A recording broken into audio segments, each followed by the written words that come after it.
कैसे हैं आप सभी? मैं आशा करती हूँ आप सभी लोग स्वस्थ और प्रसन्न होंगे। आज हम हमारा पाठ यमुना की कहानी को पढ़ेंगे और समझेंगे। तो आइए इस पाठ को प्रारंभ करते हैं। यह है हमारा पाठ 15 यमुना नदी की कहानी। इस पाठ में हम यमुना नदी का इतिहास जानेंगे, इसके बारे में जानकारी हासिल करेंगे। हमारे देश की राजधानी दिल्ली है।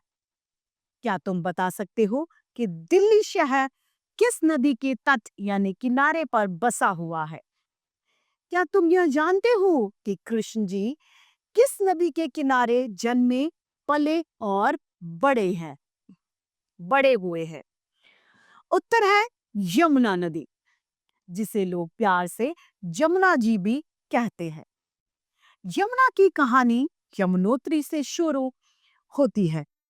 यमुनोत्री एक पहाड़ी की चोटी का नाम है जो हिमालय में स्थित है। इस स्थान को तुम मानचित्रावली तथा एटलस में भी देख सकते हो या ढूंढ सकते हो। थोड़ा और बड़े हो जाओ तो अपने साथियों के साथ तुम यहाँ पर घूमने यानी भ्रमण करने भी जा सकते हो। यमुना की कुल लंबाई 1376 किलोमीटर की है। इतनी दूरी तक पानी को ढोने के बाद यह अपने से बड़े नदी में मिल जाती है। दो नदियों के मिलने की जगह को संगम कहा जाता है। ऐसा मिलन स्थलियों को प्रयाग भी कहते हैं, जैसे देवप्रयाग, रुद्रप्रयाग और कर्णप्रयाग। वहाँ विभिन्न नदियों का संगम होता है। इलाहाबाद को प्रयागों का राजा मानकर प्रयागराज भी कहा जाता है, क्योंकि यहाँ दो बड़ी और पवित्र नदी यानी गंगा और यमुना नदी मिलकर एकाकार यानी इकट्ठी हो जाती हैं। इलाहाबाद के संगम को त्रिवेणी संगम कहा जाता है, क्योंकि यहाँ पर किसी जमाने में तीन नदियां जो कि गंगा, यमुना और सरस्वती का संगम होता था। सरस्वती नदी अब विलुप्त यानी खत्म हो चुकी है। अनुमान लगाया जाता है कि इस नदी के पानी में इतनी मिट्टी बहकर आती रही होगी कि हजारों सालों में उस मिट्टी का थोड़ा थोड़ा अंश तलछट के रूप में नदी को पाटता गया। यानी जो मिट्टी थी वो इकट्ठी होती गई, नदी का जो रास्ता था वो धीमे धीमे बंद होता चला गया। एक दिन ऐसा आया कि पूरी ही नदी ही पट गई, अर्थात तलछट की मिट्टी से भर उठी वह नदी। यदि सरस्वती की तलछट की सफाई उसके किनारे वाले लोग नियम पूर्वक करते रहते तो पूरी की पूरी नदी कभी भी गायब नहीं होती। सोचो कि नदी के लुप्त हो जाने से उसके किनारे बसे हुए गांवों पर क्या बीती होगी। फसल की सिंचाई के लिए पानी नहीं, मनुष्य और पशु के लिए पानी नहीं, नहाने धोने और सफाई के लिए भी पानी उपलब्ध नहीं रहा। जब पूरी की पूरी नदी ही गायब हो गई तो पानी कहाँ रहता। उत्तराखंड के टिहरी गढ़वाल के पर्वतीय इलाकों में उछलती कूदती पहाड़ी नदी के रूप में बहने के बाद यमुना पांटा साहब के पास हथनी कुंज नाम की एक जगह पर मैदानी क्षेत्र में प्रवेश करती है। हथनी कुंज तक यमुना का पानी तेज रफ्तार से आता है। इस रफ्तार की ध्वनि यानी आवाज को दूर से ही सुना जाता है। पानी का कलरव इतना तेज होता है, इतनी ध्वनि तेज होती है कि वो दूर से ही उसकी आवाज सुनी जा सकती है। हथनी कुंज के बाद हरियाणा के यमुनानगर, करनाल, पानीपत, सोनीपत होते हुए यह दिल्ली की सीमा में प्रवेश करती है। यमुना नदी दिल्ली के बाद फरीदाबाद, पलवल, मथुरा, आगरा, फिरोजाबाद, इटावा और हमीरपुर होते हुए इलाहाबाद में इसकी यात्रा पूरी हो जाती है। जो नदी बहते बहते समुद्र में जा मिलती है उसे ही स्वतंत्र नदी कहा जाता है, जैसे कि गंगा नदी। गंगा नदी स्वतंत्र है, जो बहते बहते समुद्र में जा मिलती है। ऐसी नदियों में बीच बीच में दूसरी नदियां मिलती हैं। बीच बीच में आ मिलने वाली नदियों को सहायक नदियां कहते हैं या कहा जाता है। गंगा नदी की सहायक नदी मुख्य रूप से विशेष महत्व जिसमें यमुना नदी का है। हर नदी का एक जल ग्रहण क्षेत्र होता है। जल ग्रहण क्षेत्र उस संपूर्ण यानी सारे क्षेत्र को कहते हैं जहां से नदी में जल आ सकता है। अतः जल ग्रहण क्षेत्र की हर मानवीय गतिविधि नदी के जल को प्रवाहित कर सकती है। यमुना नदी का कुल जल ग्रहण क्षेत्र 3,45,848 वर्ग किलोमीटर है, जिसमें 6 राज्य शामिल हैं।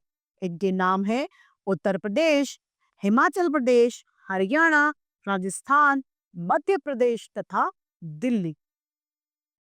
यमुना की मुख्य सहायक नदियां हैं चंबल, हिंडन, टोस, बेतवा और केल।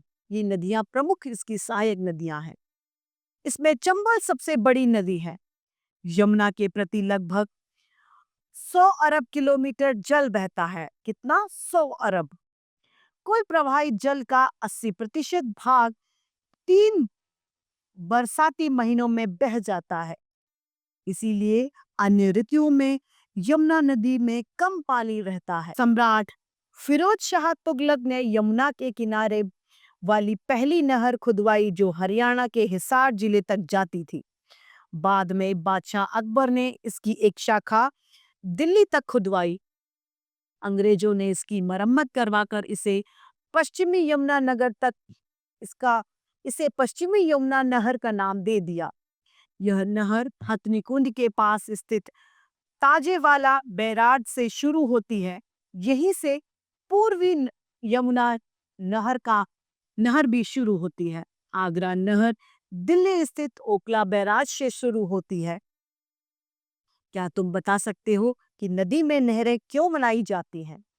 इसका कारण एक तो यह है कि जिन क्षेत्र में नदी का पानी नहीं पहुंचता है, वहां भी पानी पहुंचकर लोगों की जरूरतों को पूरा किया जा सके।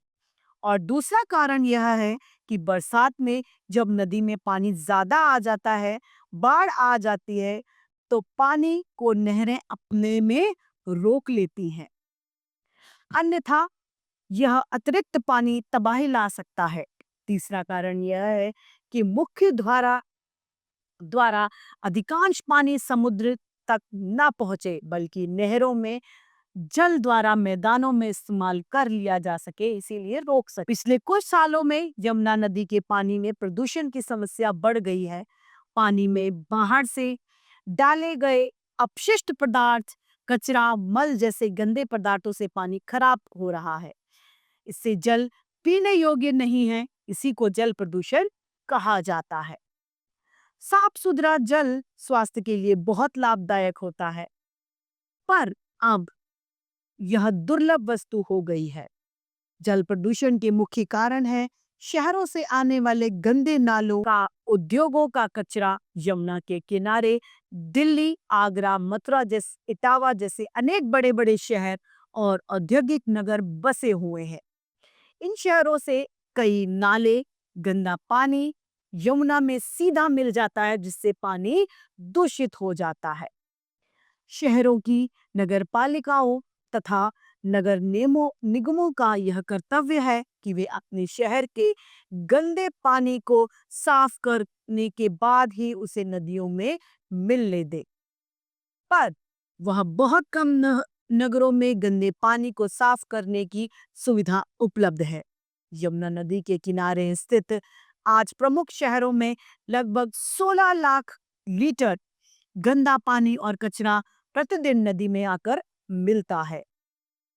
विकसित देशों की तरह हमारी नदियों में प्रदूषण का मुख्य कारण औद्योगिक निस्ताव नहीं है। उद्योग धंधे तो केवल 20% प्रदूषण के लिए जिम्मेदार है। शेष 80% प्रदूषण घरेलू मल जैसे और शहरी कचरे के कारण होता है। शहरी कचरे या मल जल में मुख्य रूप से कार्बनिक पदार्थ होते हैं, जो पानी में मिलने से ऑक्सीकृत होते हैं। बोलचाल की भाषा में इसे सड़ना की प्रक्रिया भी कहते हैं, लेकिन वैज्ञानिक भाषा में यह ऑक्सीकरण होता है। जल में वायु की अपेक्षा ऑक्सीजन की मात्रा कम होती है। ऑक्सीजन सभी जीवों के लिए आवश्यक तत्व होती है। पानी में ऑक्सीजन की कमी पर मछलियां मरने लग जाती हैं। सामूहिक स्नान, धार्मिक अनुष्ठान, मवेशियों के नहलाना, नदी किनारे मुर्दों को जलाना और छोटे शिशुओं और मवेशियों के शवों को नदी में बहाने से भी प्रदूषण होता है। सामूहिक स्नान के समय रोगों को फैलने वाले अनेक बैक्टीरिया, वायरस और पानी में फैल सकते हैं। धार्मिक अनुष्ठानों के समय नदी में पत्तियां, फूल, दूध, सिर के बाल, आटा, अस्थियां और राख डाले जाते हैं। इनसे भी प्रदूषण में वृद्धि यानी बढ़ोतरी होती है। इनसे भी जल प्रदूषण बढ़ता है। पानीपत, सोनीपत, दिल्ली, मथुरा और आगरा में अनेक कारखाने हैं। कारखानों में भी पानी का उपयोग किया जाता है। उपयोग के बाद में बचा हुआ गंदा पानी गंदगी लेकर वापस आ जाता है। इसमें कई विषैले पदार्थ भी मिले रहते हैं। जब उद्योगों का पानी नदी के पानी में मिलता है, तब प्रदूषित होने के साथ साथ यह पानी जहरीला भी हो जाता है। ऐसा पानी इस्तेमाल करने के योग्य यानी लायक नहीं होता है। मथुरा में कपड़ों की रंगाई के कई कारखाने हैं, जिससे रंगीन पानी मिलकर यमुना में मिल जाता है। इसके प्रभाव से यमुना का पानी रंगीन हो जाता है और प्रदूषित हो जाता है, यानी पानी पीने योग्य नहीं रहा। यमुना नदी में बरसात को छोड़कर बाकी ऋतुओं में पानी की कमी हो जाती है, सूख जाती है। अधिक पानी में जब गंदा पानी मिलाया जाता है, तब उसका प्रभाव अधिक नहीं पड़ता। इसके विपरीत कम पानी में यदि थोड़ा प्रदूषण भी प्रभावी लगता है। जब पानी कम होता है और उसमें और गंदा पानी मिला दो तो पानी और ज्यादा प्रदूषित हो जाता है। यमुना नदी की स्थिति ऐसी ही है। पिछले कुछ सालों में यमुना नदी की सफाई के लिए अनेक योजना बनाई गई है। भविष्य में यमुना नदी संभवतः खुद साफ हो जाए। हम सबका कर्तव्य है कि नदियों को साफ रखने में हम मदद करें। नदी के किनारे या नदी में बेकार चीजों को हमें नहीं फेंकना चाहिए, क्योंकि जल ही हमारा जीवन का आधार है। जल ही जीवन है। यदि जल है तो सब कुछ संभव है। इसीलिए हमें जल प्रदूषण को रोकना चाहिए। घर के कचरों को किसी भी तरीके को नदी नालों में ना डालें। तो इस तरीके से हमारा यह पाठ यमुना नदी समाप्त होता है। मैं आशा करती हूँ आप सभी को यह पाठ भली भांति रूप से समझ में आया होगा। आज के लिए इतना ही। फिर मिलते हैं। धन्यवाद।